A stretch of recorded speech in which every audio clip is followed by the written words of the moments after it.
Стефан Николовски е победник на овогодинешната ораторска вечер, што во чест на Петар Попарсов секоја година веќе 6 пати поред ја организира Унијата на млади сили при Општинскиот комитет на ВМРО ДПМН.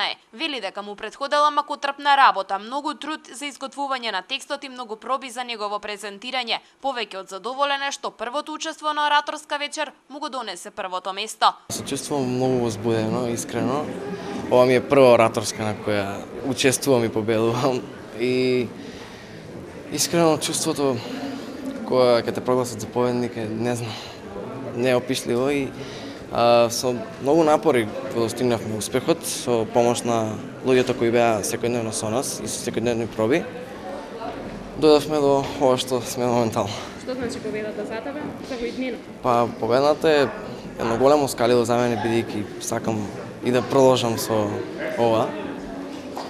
Може би во иднина да станам актер и ова ми е едно многу големо скалило. Петчлената жири комисија според председателот Илија Димовски имала тешка задача. Вели дека седумината оратори ја постигнале целта, но Стефан бил единствениот кој воспоставил контакт со публиката, при тоа прикажувајќи одлични ораторски вештини и добро подготвен текст на дадената тема. Победникот ги имаше карактеристиките на сите.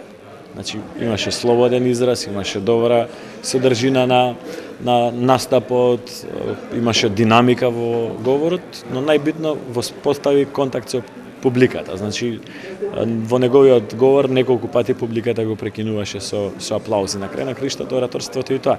Целта е да ја убедиш, да ги убедиш луѓето кои што те слушаат дека тоа што го зборуваш е токму тоа што треба. Затоа позитивен, млад човек, разигран во својот говор, очигледно добро подкован, читал во својот живот, иако е доста млад, мислам дека заслужено го зазема првото место. Второто место на ораторската вечер и припадна на Александра Давидковска од Скопје, а третото на младиот оратор Кристијан Јорданов од Велес.